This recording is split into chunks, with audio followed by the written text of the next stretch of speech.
The following is a sponsored program paid for by Robin Gwaltney Group, RE/MAX Results. Welcome to Rochester Real Estate, featuring Robin Gwaltney from Gwaltney Group, RE/MAX Results, and Andy Brownell. Here's Andy Brownell on Rochester's News Talk, 1340 KROC AM and 96.9 FM. Good morning, everyone. Welcome to Saturday morning. I'm Andy Brownell, and I'm with Robin Gwaltney Group, RE/MAX Results. Good morning, Robin. Good morning. Coming to you from Wabasha today because we're in the midst of grumpy old men days. Oh, that's right. That is, yeah. Yeah, it actually started yesterday, and yesterday it was nice, but it still felt a little bit like winter. Today, I think it's going to be a lot nicer. Our ice fishing contest is going to be more like a dock fishing contest. I was going to ask. Yeah, I wouldn't be going out on the ice. And we've got a fun event. Some of our kids are in it, so I'm looking forward to it. A bush light curling event. So the way it's supposed to work, you're supposed to put these 30 packs of bush light in those aluminum lasagna pans like you buy at Sam's Club, and then push them across the ice. But because there's no ice, the chamber ordered these little flat scooter type things with wheels under them. So they'll set the 30 packs on those. I think things are going to be going all over the place. They'll be in different lanes. It should be fun though.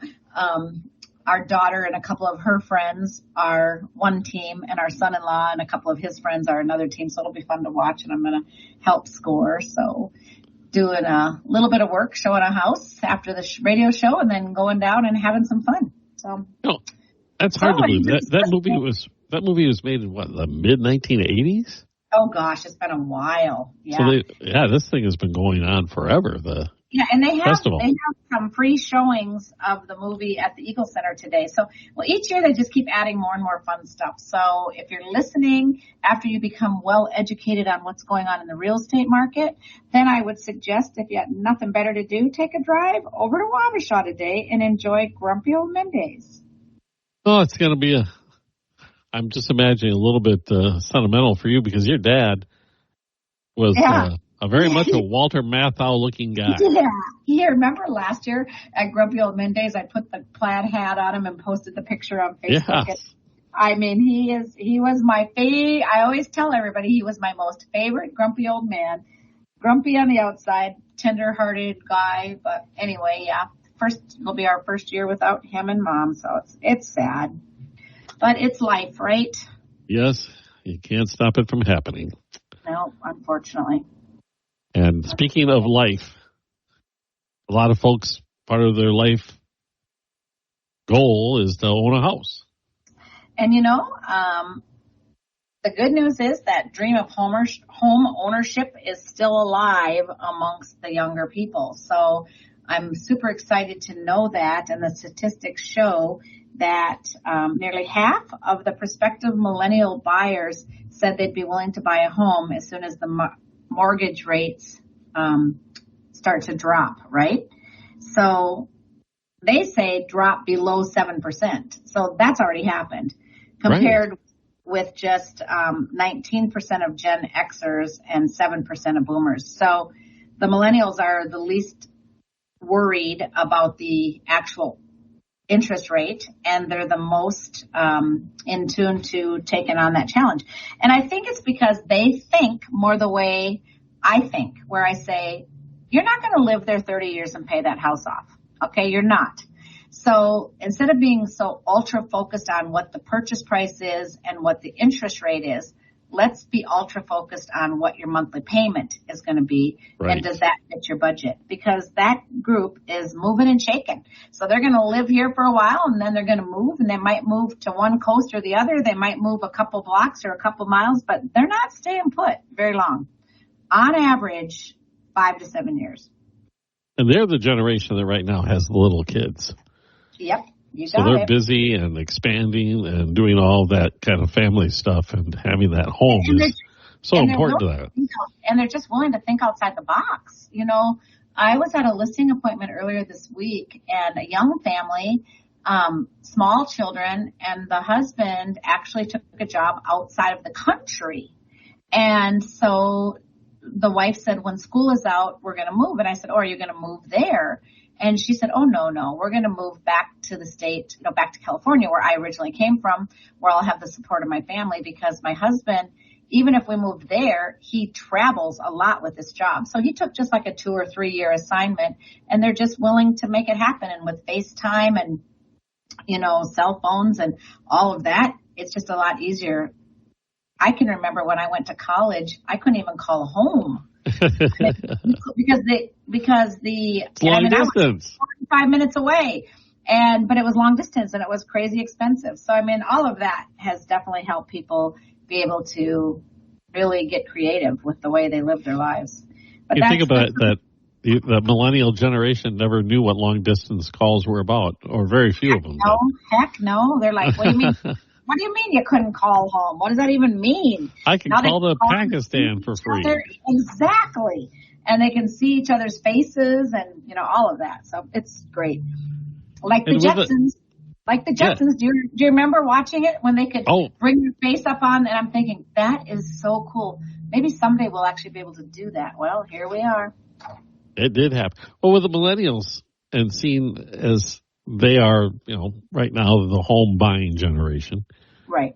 Have you seen or talked about any of the features or amenities or things that they really want in a home? It's interesting because everybody definitely wants something different, but some things that I see are a major priority now are home office, because so many people work from home, right? And people like to be outside. So I'm hearing a lot of, you know why? I think it's because they love their pets. So I hear a lot of, I need a fenced backyard, or I need a big backyard. And whether it's for their dog or their kids, people want a little bit of their own space. So those are things that are really popular. Kind of funny, because I went through a phase where people wouldn't even look at a house if it didn't have a 3-car garage. And now I'm hearing people say, oh, we only have 1 car, so a 2-car is fine with us. So it is funny. You watch the different, fads and trends come and go. And people love walkability. It used to be like, I don't want to walk to any place. Now it's like, if I could walk to the grocery store, to a local restaurant, to work, that would be ideal. So, yeah, it's interesting and fun. It makes it good because there's something out there for everybody. And that's what makes it all work, right? And we couldn't be in a more exciting time here in Rochester, because we're watching this place grow like before our eyes. And when you get on you go on the internet and you look at everything that the mayor has platted and planned for the future, it's like, oh my gosh, this is crazy stuff. Even when you drive downtown and see buildings that you haven't seen before, it's like, when did this pop up? It's amazing. So we live in an area where there's going to be constant growth, for the next very many years, I believe, and lots of new people coming. I've heard, I don't know if you've heard any rumors, but there's a big plat of land that's sold out by Menards on the north side of town. And it's going to be some kind of a company. It was a big price tag. I know for a fact that the land sold, and I know that it sold for a big price tag. So it's got to be some sort of a big company. The only rumor I've heard is an Amazon, what do you call it, where they package up their stuff. Oh, really? A distribution center? Yeah.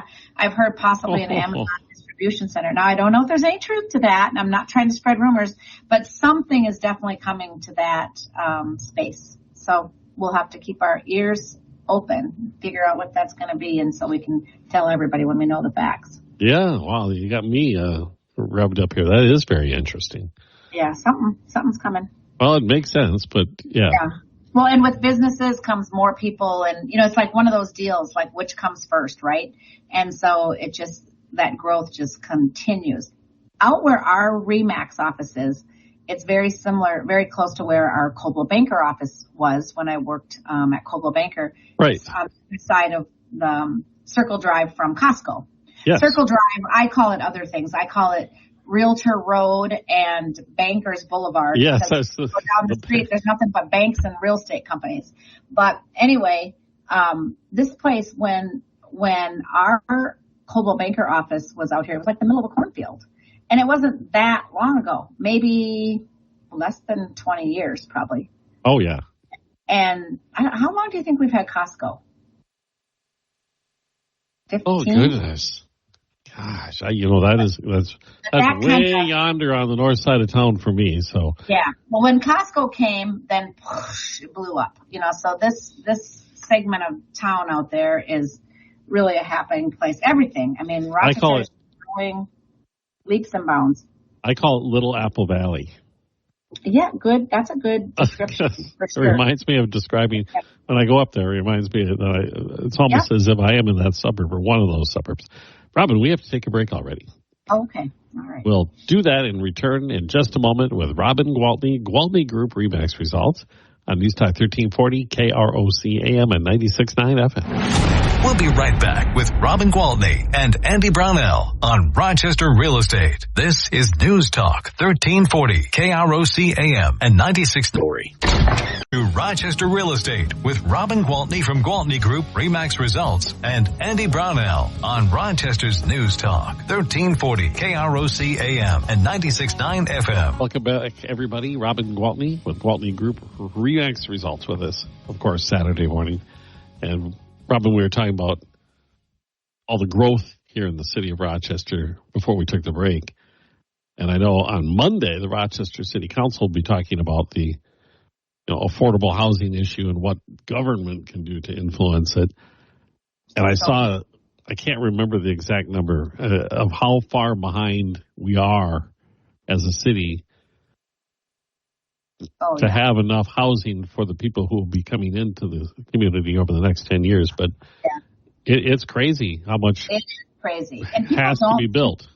People, if they're not in the real estate world and it's not, what's front and center in their brain, they have no idea, because it looks like, if you look around, it's like, gosh, there's houses being built, there's apartments coming up right and left. So it looks like, who's going to live here? But it's actually quite the opposite. It's like, where are people going to live? We are growing. And, we're finally starting to hear, I'm so excited, positive things in the news about the real estate market. Not always accurate, but I heard one reporter the other night say, after 2 years of a slump in the real estate market, we're finally seeing an uptick. And I'm thinking, 2 years of a slump, where have you been? It's like, my gosh. But so, yes, last year was a slower year than the year before. And that was a slower year than the year before because we went through that craziness with COVID. And it pushed the interest rates down to pretty much free money. So, of course, everybody bought a house. And if they didn't buy a house, they refinanced the house they had. So everybody's got these great low interest rates locked in. So now when they see interest rates that are 6%, it's like, oh, gosh, can I give up my 2.5 and go to 6? So that's what has slowed things down. Finally, people have started to say, you know what, I've outgrown this house. 6% isn't that bad. I'm figuring out that rates are going to drop. Everybody's saying it. People are predicting by the end of 2024, it'll be closer to mid-5s. Boy, it's time to just make the move. And so people are moving and we are getting more and more inventory. Don't get me wrong. We still don't have any surplus by any means. We're sitting at about 1.5 months of absorption rate. So in other words, if nothing came on the market in 6 weeks, we'd be out of houses to sell. So we definitely need listings. And when we get the listings, they're selling. In the last 6 months, the average house, 720, something like that, houses have sold in the last 6 months. And on average, it only took 18 days. So there is nothing wrong with this real estate market, people. It is a very good real estate market. It is a great time to sell a house. It is a great time to buy a house. So I'm glad that finally what I'm hearing on the news is existing sales are up. Existing home sales are up. The building is starting to pick up. Prices are going up. So that's why when people say, why is now a good time to buy? Why wouldn't I wait until the rates go down? It's a simple answer. It's because you can wait until the rates go down, but at the same time, the prices are going up and more buyers are coming into the market. So the chances of fighting over those houses and getting into multiple offers just increases. I read something yesterday that said up in the Twin Cities market, they're back to 30% of buyers buying without inspection. Oh, 30%. Really? Wow. Yep, up in the cities. Now, I've still been writing, I'm going to say 97% of my offers are still contingent upon inspections. Okay. So most people are still writing them here. Sure. If we're into multiple offer situations, that might be the first thing that they do to entice, to make their offer better. But it's not as common here yet as it is in the city. So their market must be just even a little bit more competitive, more multiple offers up there. When you mentioned the absorption rate, it reminded me that when you and I started doing this program prior to the pandemic, obviously, the absorption rate was running around 2 to 2.5 months. Right. And when I started selling real estate, it was like 6 months. So and that was in a very, very strong real estate market. And right. I remember you commenting that that's getting, really low. It's it shouldn't be that low. That's way too low. Now we're at an even lower amount. And so I imagine if you drew a line graph, if you went back 10 years and drew a line graph, it would just show this nice, slow, steady rise until you got to the pandemic, and there would be this just huge spike. Exactly. And then it comes down back to the levels it was before the pandemic, but a little bit higher and continuing upward trend. Ever since I've been in real estate, 24 years, I've always been able to very confidently tell people the home prices in Rochester and surrounding areas, they're going to vary neighborhood to neighborhood, house type to house type, price range to price range. But in general, they're going up from 3 to 5% very consistently year over year over year. Then we got to that COVID and it's like up 10%, up 15%. I mean, some markets across the country up 33%, up 35% year over year. I mean, it just went nuts. It went crazy. So then when things started to calm back down, and now we're at probably like averaging up 5%, maybe 5 to 7% year over year, again, depending on which house type, which price range, which neighborhood. But 5 to 7% seems like, oh my gosh, prices are dropping. Well, they're not dropping. They're just not going up by double digits. They're right. Not spiking. So it's just back to prices have not dropped. Not even in 2009 and 10 when the market was crappy. I mean, some people had their tax valuation lowered because they were saying, I can't sell my house for this. Well, they couldn't sell their house for that because the economy was horrible. Nobody could buy a house.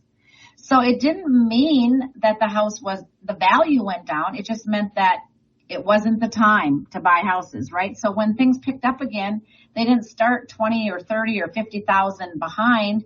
They started where they were. It's just that things stayed really flat for a while and started to increase very slowly. And then we finally moved fast forward to the pandemic and then whoosh, like you said, spike up. And now we're just back into a calm, steady, but we don't see anything other than every year values are just going to continue to go up. We don't see, when are the prices going to start coming down? That's not in anybody's forecast. Especially in this neck of the woods. Exactly. That's what I'm only speaking to this neck of the woods right now. I'm saying our market with the growth we have going on and the things we have going on, I do not see values in our area dropping. Not in my tenure as a real. I mean, I'll be long gone and retired before that ever happens, if that ever happens. I don't know what will happen to cause it, but I hope I'm not around to see it. Right. If that does happen, something really bad happened. Something really bad happened. We have to take another break, Robin. We will return in just a few moments with Robin Gwaltney, Gwaltney Group-RE results here at News Talk 1340 KROC AM and 96.9 FM. We'll be right back with Robin Gwaltney and Andy Brownell on Rochester Real Estate. This is News Talk 1340 KROC AM and 96 may apply. To Rochester Real Estate with Robin Gwaltney from Gwaltney Group, RE/MAX Results, and Andy Brownell on Rochester's News Talk 1340 KROC AM and 96.9 FM. We're chatting with Robin Gwaltney, Gwaltney Group, RE/MAX Results, of course. Our traditional Saturday morning checkup on the Rochester area. That's all of southeastern Minnesota, the real estate market. You said something right before the break when you said values, home values going up 5 to 7% annually. Year over year. Mm-hmm. Yeah. And I thought, you know what? If you were in a bond market, you would be pleased as all get out to lock in at a 7% bond rate. And then on top of that, You're living in it. This is the bank account that you're living in. I mean, I don't think I know a lot of people do understand, but some people don't understand just how valuable your real estate becomes to you later in life when it's time to, like, what am I going to live on? Sure, I have my retirement, my pension, my Social Security, whatever I'm going to get, but my biggest chunk of money is going to come from the real estate that I've owned and paid off. And a lot of people, it's not just the house they live in.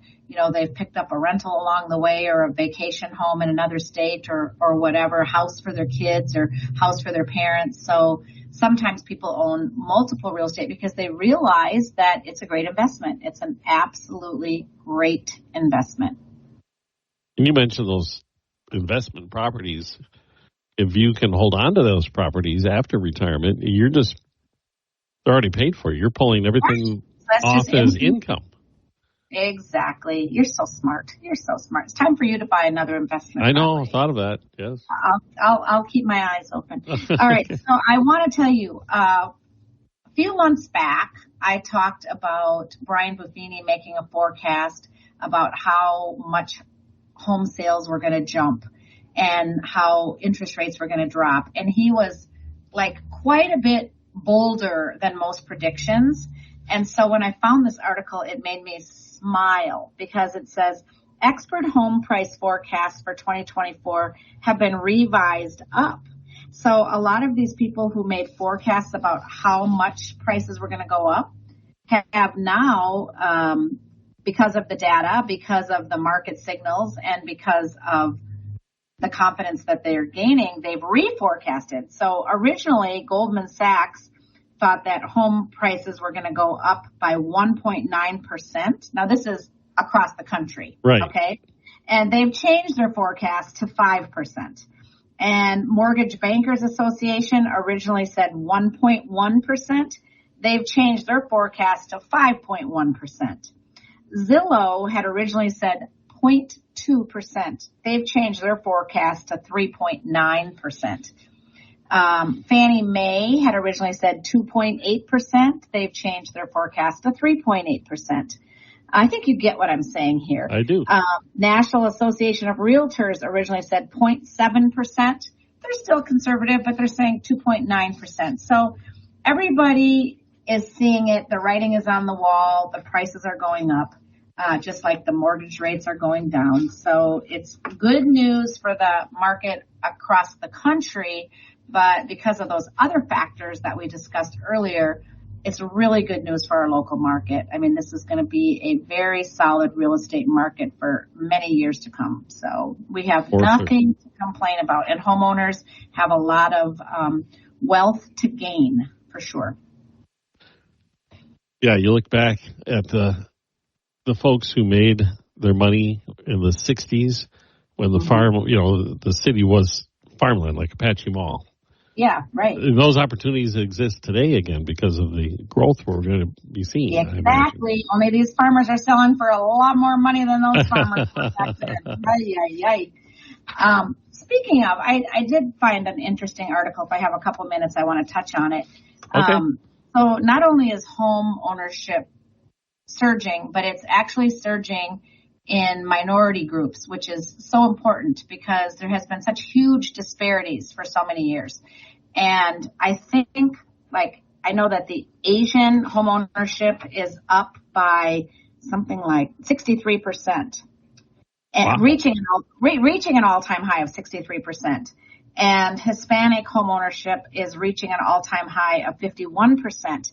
And I'll tell you, they talked in the same article about families pooling their money and doing like generational living. And it's funny because if you think about who you know and what you know about the Asian community and the Hispanic community, these are people who take family to the next level, and they don't put their parents in the nursing home. They take care of them, right? Or they help their siblings take care of small children. So that multi-generational living has really been a positive thing for some of the minority groups of people and their level of homeownership. So it's really exciting. I love it.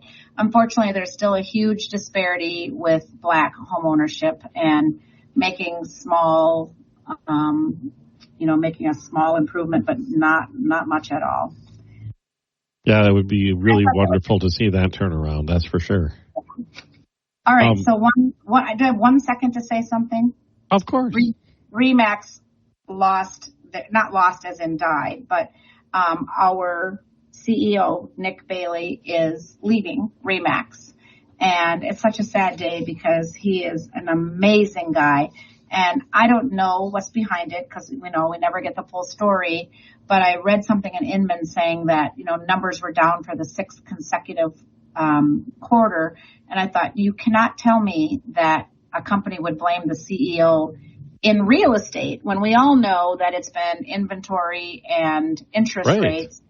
But I hope he's got something bigger and better planned. And we have Amy Lessinger, who has been working with the company for 26 years, started as an agent, who's going to be stepping into his spot. I'm sure she'll do great.